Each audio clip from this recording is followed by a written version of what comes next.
Good evening and welcome to Newswatch on this Saturday, the 27th day of January 2024.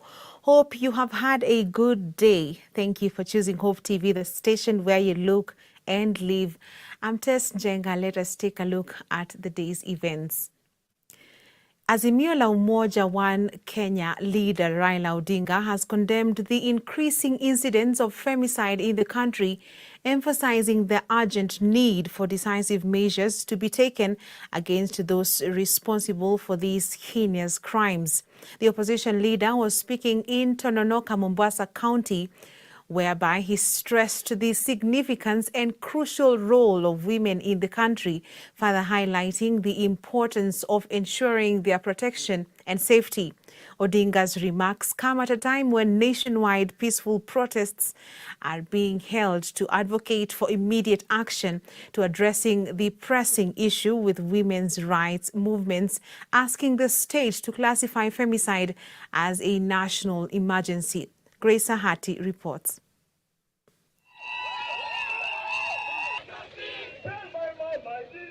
Following the recent upsurge of femicide cases in the country, Azimio la Umoja One Kenya leader Raila Odinga has expressed concern over the issue, demanding decisive measures to be taken against the perpetrators of these horrific crimes. This comes as women lobby groups organized peaceful demonstrations across multiple counties, among them Nairobi, Kisumu, Mombasa, Nakuru, Eldoret, Kilifi, Mombasa, Busia and Nyeri counties, participating in a protest dubbed the Feminist March Against Femicide. Already, more than 150 women rights movements have united in urging the government to declare femicide a national emergency and a threat to national security. In a joint petition delivered to Nyeri County Commissioner Pius Murugu, they highlighted the alarming femicide cases in Airbnbs, which they believe reflect the pervasive gender inequality and the lack of effective measures to protect women and girls in the country. Speaking separately during the NGAF launch in Tononoka, Mombasa County, Odinga condemned the cases, emphasizing the importance of ensuring the safety and protection of women in Kenya. Tukio ya fujo ambayo imefanyika dhidi ya kina mama siku hizi ambazo zimepita hizi. Tumeona vioja, tukiona wamama wanauliwa hovyo hovyo. Wamama wanakatwa kata kama mtu ambaye anakata kuku. Tumeona mingi zaidi ambayo inaitwa gender violence. Kwanza tunalaani vitendo vya kinyama ambavyo vimefanyika hapa katika taifa letu. Lakini pili, tunataka hatua ichukuliwe ili mambo kama haya inaweza kuepukika. Odinga further acknowledged the significant role women play in various aspects of society and stressed the need for their respect and empowerment. Gender violence is a big affront to security in our country. We must condemn gender violence in the strongest terms possible in our country. We don't want people to practice bestiality against women. We want to ensure that our society guarantees our women proper freedom and security. In addition to addressing femicide, the opposition leader also condemned perpetrators of child defilement and expressed his support for young girls affected by teenage pregnancies in the country. Pili, mimi naunga mkono sana kusaidia watoto ambayo walipata mimba kama bado wakati yao hujafika. Mara mingi hawa watoto wananajisiwa na wanaume. Wanaume wanashika watoto wadogo na wanamnajisi kisha wanatilia hawa watoto mimba. Shame on them. Shame on them. Reporting for Hope TV Newswatch, I'm Grace Ahati. Thank you, Grace Ahati, for that report. Meanwhile, on a similar note, Vision Lady Stars community-based organization in Kisii organized a peaceful demonstration to condemn the recent spate of killings in the country. Addressing the gathering in Kisii town, the members of Vision Lady Stars vehemently denounced femicide and called for enhanced protection and stringent measures against the perpetrators. During the demonstration, the women emphasized the importance of avoiding judgment based on their work and urged the community to prioritize their safety. They stressed that rather than scrutinizing their activities, it is crucial to focus on ensuring their protection and well-being. The women passionately demanded justice for the victims of the recent killings, emphasizing the need for swift and decisive actions to hold the perpetrators accountable for their actions. We are not safe. No killing women. We are not safe. We are not safe. Stop killing women. We are not safe. Natoka kwa group inaitwa Star Ladies. Ni CBO inafanya kazi huko Kisii. Ina advocate for rights za wanawake, sex workers. And leo tuko hapa ku condemn killings zinaendelea kwa happen hapa Kenya. And hizi killings they're not only happening to sex workers, they are also happening in women in marriages. We are condemning them in every term possible. Brenda Mora from Kisii County. We've come out today in solidarity with the killings that have been happening in Kenya. We had a march, a peaceful march, condemning the killings that are going on in our country. We came together as CSOs, women-led organizations, condemning the acts that have been happening recently. We saw it good to have this walk in solidarity with the women that have been killed in our country. Hello Rabuya, nawakilisha organization inaitwa Dada Imara Kisii. The organization is mostly about mental health matters, and over what we've been watching over the news about these femicide cases, this whole situation has instilled fear, even for the single parents to comfortably go out there, meet new people, and get to bond and stuff. It's becoming hard because you don't know this person you're going to meet, of course, even if it's in a public place, because at this point, people are dying out of Airbnbs and hotels, even in their own homes. So we figured it was important for us to come together today to address this matter, because there have been instances where the community, and by the community I mean even us, we are blaming these people who have been murdered, yet we all know everyone is right to be alive, because nobody is supposed to play God, because most people are considering people who are going out on dates to meet people as immoral. The notion that women love money, I mean, who doesn't love money? Si kila mtu anataka pesa ndio survive. Yes, there's that notion like women are going after money, and even if women were going after money, nobody would go for poverty. If you're hanging out with someone, make your life better. At the end of the day, it's about empowering each other. We are not safe. Stop killing women. We are not safe. We are not. Now, moving on, President William Ruto has completed his 3-day development tour in Meru County, where on the last day of his tour, he lamented that youth unemployment is an existential threat that requires concerted efforts to mitigate. Ruto called on the legislature and the judiciary to work with the executive in ensuring job creation becomes part of government policy, insisting that the executive alone cannot achieve its ambitious plan of creating jobs through the affordable housing program, digital jobs and export of labor.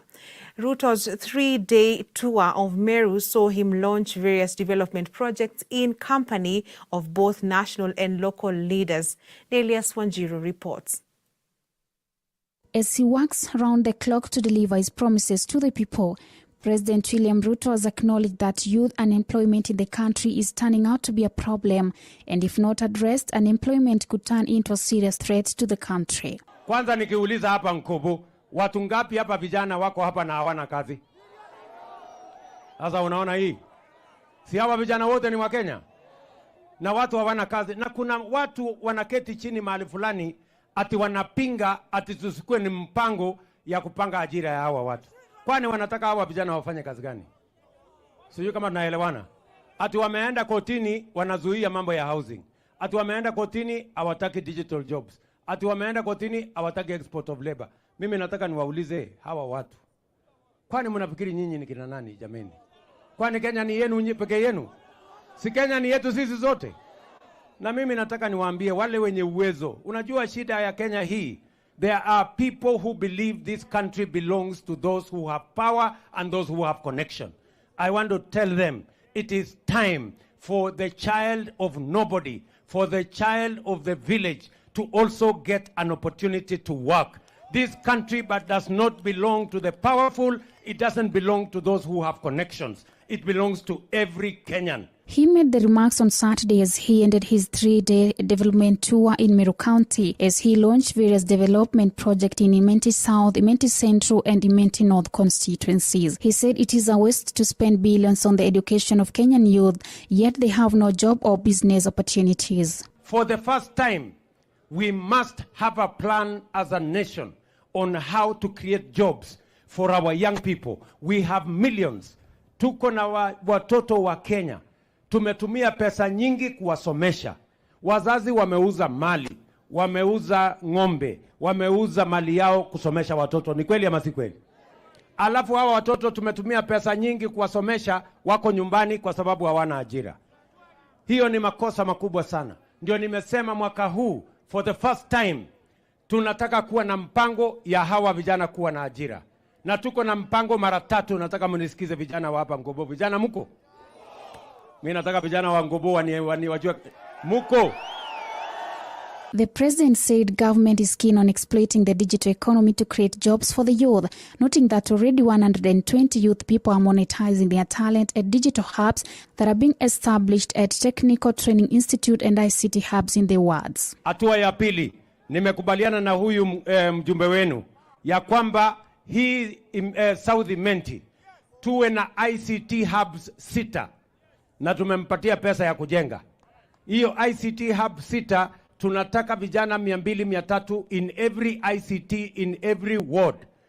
Na mimi nitaleta kompyuta huko, tutaweka internet, tutaweka walimu na tayari nimenegotiate ajira kule Ulaya, kule Marekani, kule Ujerumani, kule Ufaransa ili hawa vijana watafanya hiyo kazi. Vijana hapa wa South Mendi muko tayari? Muko tayari?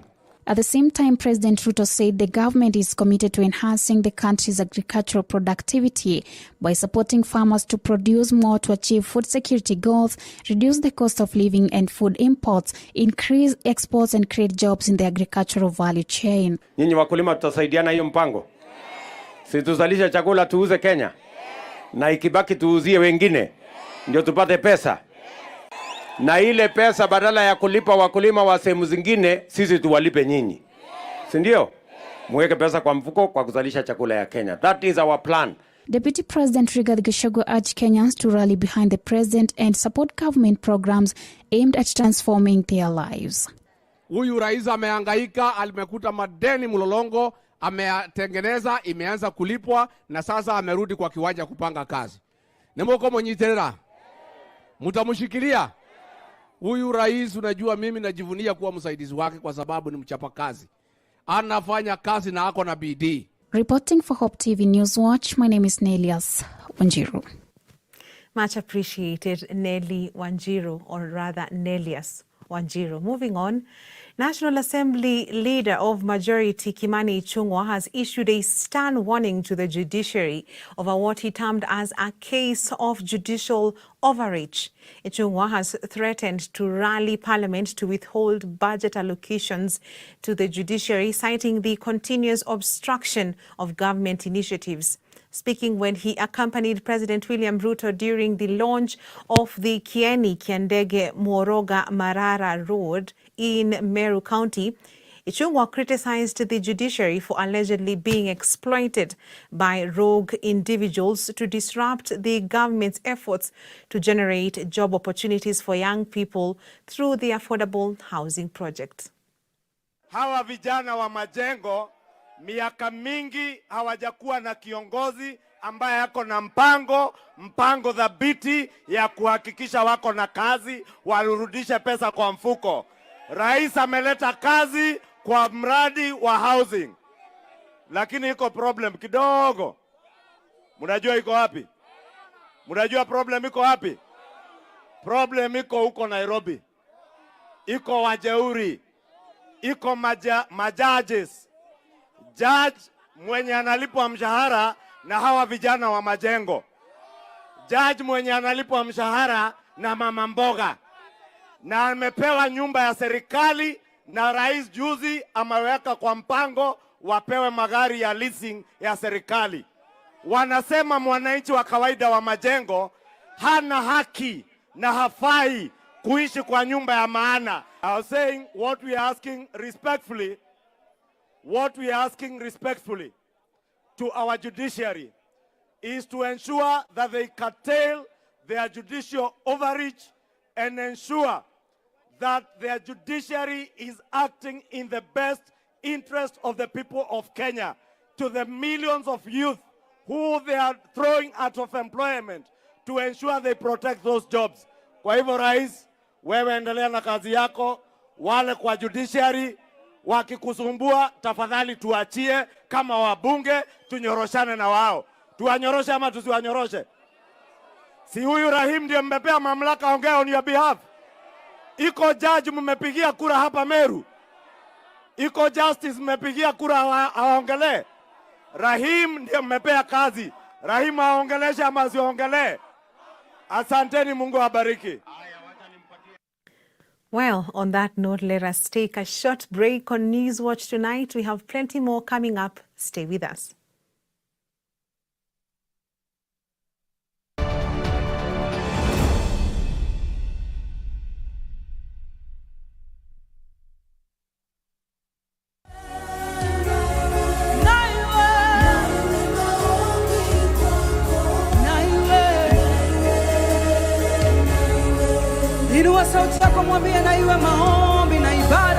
Hello there, praise the name of the Lord. My name is Evelyn Wanjiru. To get Naiwe Maombi as your skiza tune, SMS skiza 8830022 to 811. Hope Skiza, spreading the hope.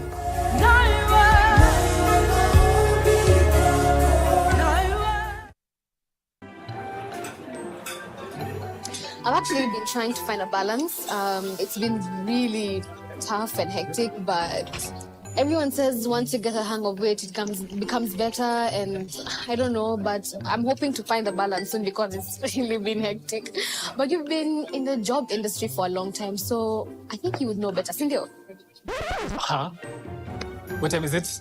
I need to catch up on Leadership Forum. Do they have a radio here? Never mind. I brought my own. No way. You can't be serious. Wait, why do you have a radio and you can just catch up with the shows on Hope FM podcast? Really? Even Meet of the One? Yeah.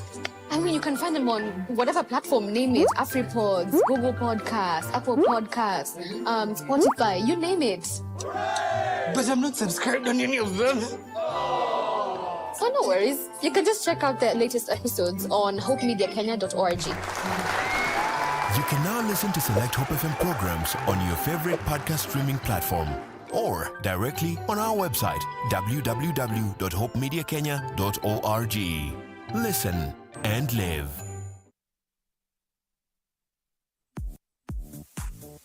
Africa International University takes pride in being at the forefront of producing Christ-centered leaders, transforming Africa and the world. At AIU, we lead, we innovate, we inspire, and we are a family bound by a common goal of transforming the world. There is no better time to think about your career transformation in an international community. Our intakes are in January, May, and September and are currently ongoing. Embark today on an exciting and life-building academic journey by enrolling in our diverse certificates, diplomas, bachelor's, postgraduates, master's, or PhD programs.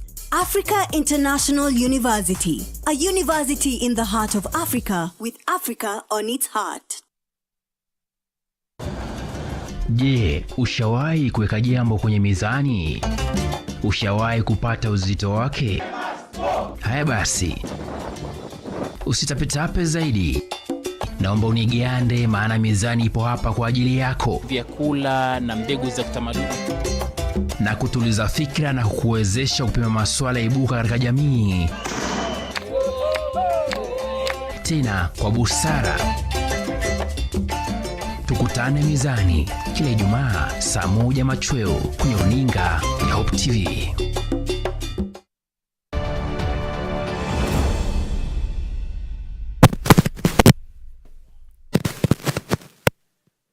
Welcome back. Now, Karu Member of Parliament Ndindi Nyoro has distanced himself from the ongoing succession politics, reiterating his full support for the current presidency.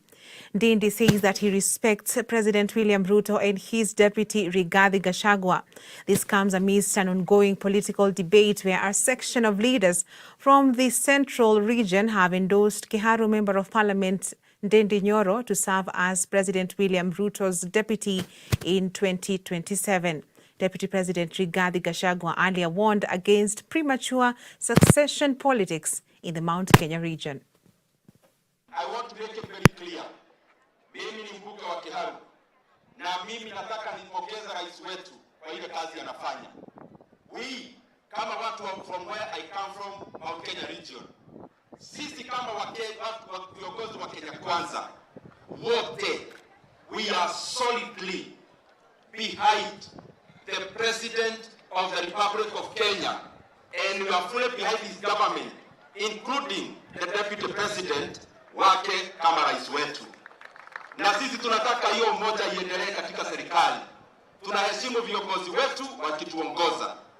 And you should not be intimidated by all umeanza nini, a succession. That is form of intimidation, Mheshimiwa Nyoro. Nani anaongea succession Mheshimiwa Ndindi Nyoro sahi, na kila mtu anajua nani ndio president 27, ni Mheshimiwa Ruto ndio president. So there's no question about that. And stakeholders from different sectors in Cheptais, Mount Elgon, have met to discuss how to ensure all the students who sat for KCPE and KPSEA examinations last year continue with their education. Area Teachers Service Commission Director Jimmy Kabaka warned teachers to desist from engaging in romantic relationships with students. According to the Director of Education in Mount Kenya, Dr. Eric Were, the government will ensure all these candidates join various institutions of education, with the chairman of high school head teachers in Cheptais, Beatrice Kimachas, urging the government to increase financial allocation of schools to facilitate education. As government, the commitment to get 100% transition is there. That commitment is there. There are several initiatives in place, but in terms of resourcing, maybe sometimes it's a challenge. And this is where we are getting on board partners like Zizi are free. So It is my kind request to Zizi Africa that going forward, kindly look at it so that if it is possible, let the schools be facilitated with some of these materials like copy printers, writing materials like green papers, foolscaps, toners, so that we have effective revision in schools. National Assembly Speaker Moses Wetangula says 1.7 billion shillings approved by members of parliament through a supplementary budget will go a long way in supporting revival plans for the ailing sugar sector in the country. While dismissing allegations that there are plans to sell the struggling Nzoia sugar factory, Wetangula said 300 million shillings, being part of the 1.7 billion shillings, will be disbursed to the miller in Bungoma County. Out of the 300 million shillings, Speaker Wetangula explained that 250 million shillings will be used to settle debts owed to farmers, and the remaining 50 million shillings will go towards paying pending employees' salaries. Speaking during a funeral service of Anthony Namisi Maloba at Muhwea Village, Kabuchai constituency, Bungoma County, the speaker took issue with area member of parliament Majimbo Kalasinga, who he accused of being used by his political detractors to spread propaganda about the meal. Wakati tukikampeni tuliwaambia na tutazidi kuambia, mimi nikiwa kiongozi wenu, mimi nikiwa katika serikali kwa kiwango cha juu, hakuna hata siku moja tumezungumzia au kufikiria mambo ya kuuza Nzoia, na haitafanyika as long as we are there. Nzoia si factory. Nzoia ni ile shamba eka zaidi ya 15,000. That factory is worth less than 3-4 billion. Lakini hiyo shamba ni shamba ya mababu zetu. Na president anajua. Hata tuliketi na yeye na hawa bunge, tukasema matrakta ya National Youth Service na matrakta ya ADC ikuje Nzoia isaidie kulima hiyo nucleus. And I want to urge our leaders. Unajua ukipewa nafasi kuwa kiongozi, kwanza ujiheshimu na waheshimu wale waliokupa hiyo nafasi. Tell Eugene Nzoia will not resurrect his political future. It will not. And Nzoia is not a resurrection garden. Nzoia is Nzoia Sugar Company, property ya watu wa Bungoma. And Laikipia Health Services have dismissed claims that there is an outbreak of cholera in the British Army Training Unit Batuk Camp in Nanyuki.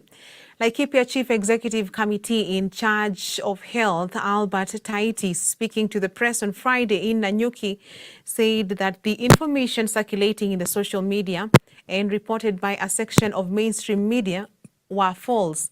He said that they had confirmed with the medical and surveillance teams at the camp that there is no case of cholera or any other disease of public health concern at the camp.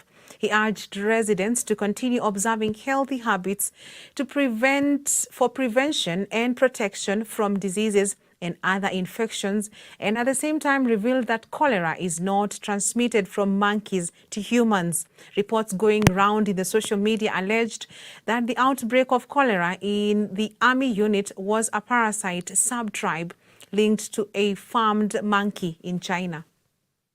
Na pia tumeweza kuongea na hata afisa mkuu wa matibabu kule kwa hiyo kambi ya jeshi, na kusema ukweli hakuna cholera Laikipia hata kidogo, na hiyo tumeweza kuconfirm, na hiyo information si ya ukweli, na kwa hivyo inahitajika we dismiss it with the whatever it deserves.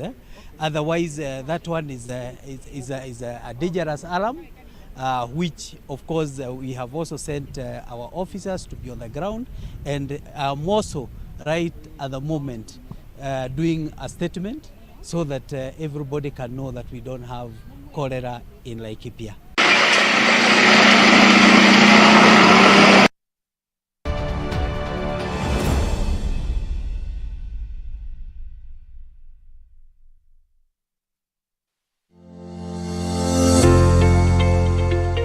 Envision a future where you enjoy the things that truly matter to you. At Enwealth Capital Limited, we are committed to making this future a reality for you. Invest in the Enwealth Money Market Fund, meticulously crafted to help you achieve your financial aspirations from as little as 1,000 Kenyan shillings.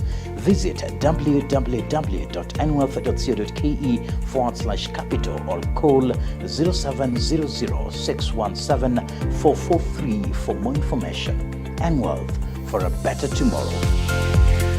Enwealth Capital Unit Trust Scheme is approved by Capital Markets Authority, which does not take responsibility for the financial soundness of the scheme. Prices of shares and income may fluctuate, and the right to redeem shares may be suspended.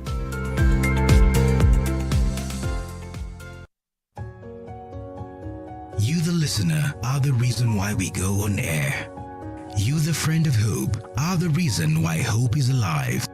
You have helped us take hope across the country and to the rest of the world. Through your giving, we have been on air for 18 years and witnessed many people coming to the Lord. Through your giving, we have expanded our reach to 3 new regions, namely Kisii, Nyeri, and Meru. Through your giving, we have expanded our reach to an international audience through DSTV and GoTV platforms. Thank you for your sacrifice and generosity toward this great initiative. As we continue spreading hope to the other unreached regions in Kenya, you are invited to be part of the Friends of Hope through a contribution of any amount via M-Pesa Paybill 933933, account name FOH. Friends of Hope, keeping hope alive. God bless you. Je, ushawahi kuweka jambo kwenye mizani? Ushawahi kupata uzito wake? Haya basi, usitapetape zaidi. Naomba unigande, maana mizani ipo hapa kwa ajili yako. Vyakula na mbegu za kitamaduni, na kutuliza fikra na kukuwezesha kupima masuala ibuka katika jamii, tena kwa busara. Tukutane mizani kila Ijumaa saa 1 machweo kwenye runinga ya Hope TV.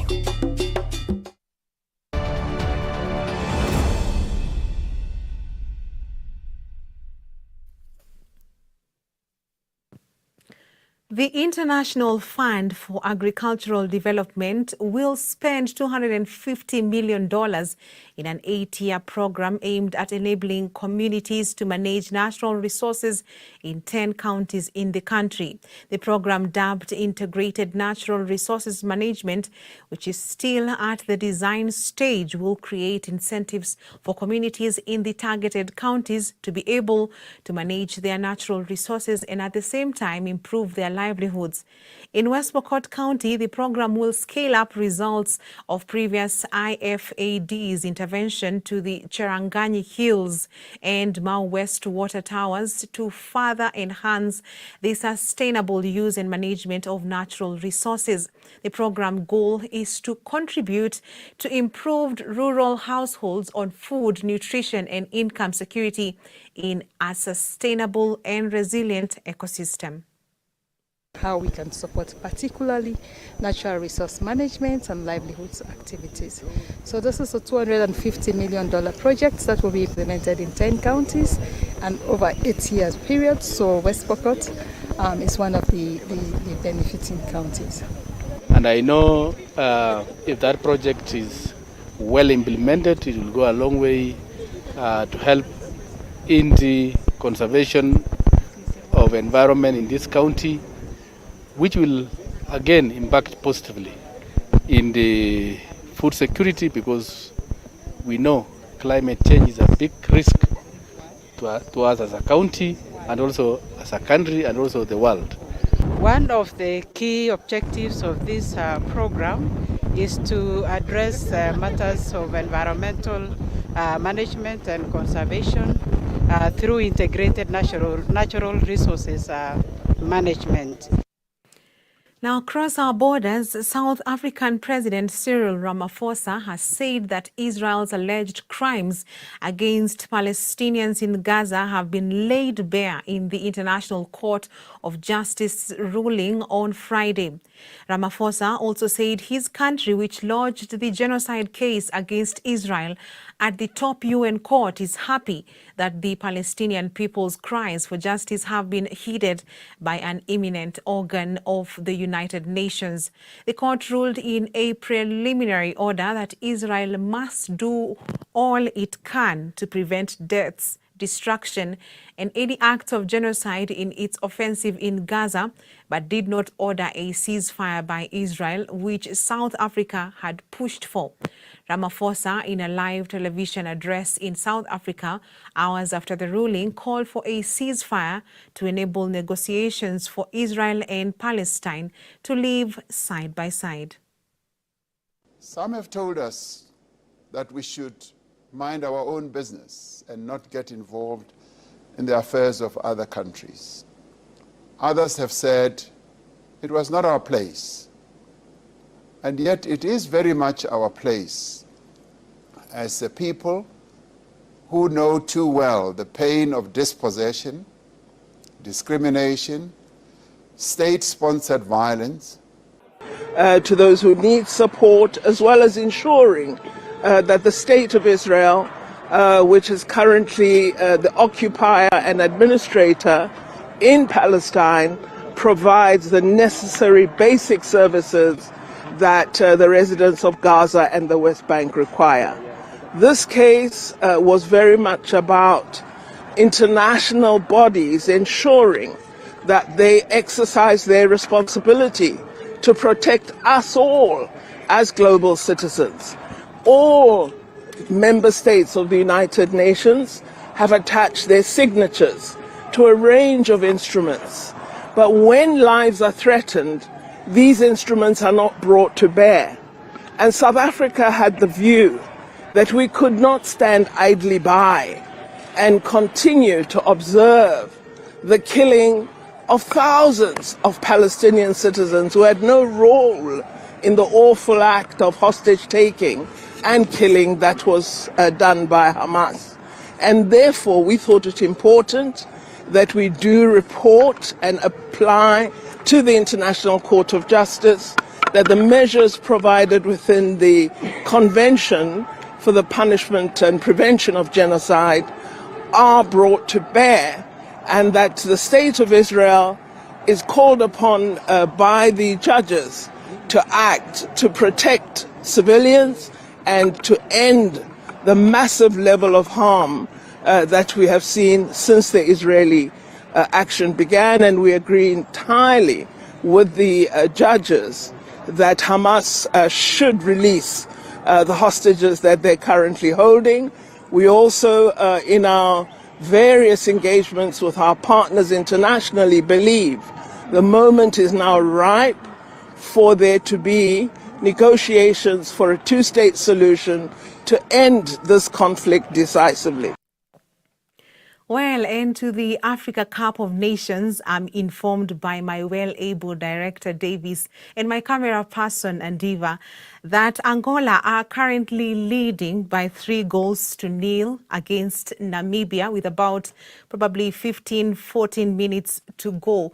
We hope that indeed Angola will actually maintain the victory, though 3 goals is quite a lot. And the next match is Nigeria versus Cameroon at 11 p.m. for all the football lovers. All the best with your teams. And we have come to the end of Newswatch tonight. Thank you for watching.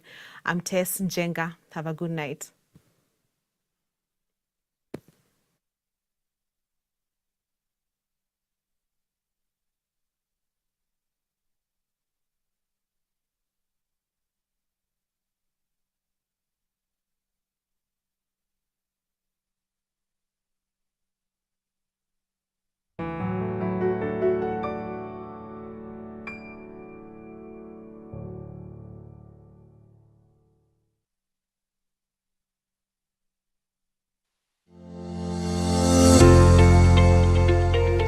Envision a future where you enjoy the things that truly matter to you. At Enwealth Capital Limited, we are committed to making this future a reality for you. Invest in the Enwealth Money Market Fund, meticulously crafted to help you achieve your financial aspirations from as little as 1,000 Kenyan shillings. Visit www.enwealth.co.ke/capital or call 0700-617-443 for more information. Enwealth, for a better tomorrow. Enwealth Capital Unit Trust Scheme is approved by Capital Markets Authority, which does not take responsibility for the financial soundness of the scheme. Prices of shares and income may fluctuate, and the right to redeem shares may be suspended.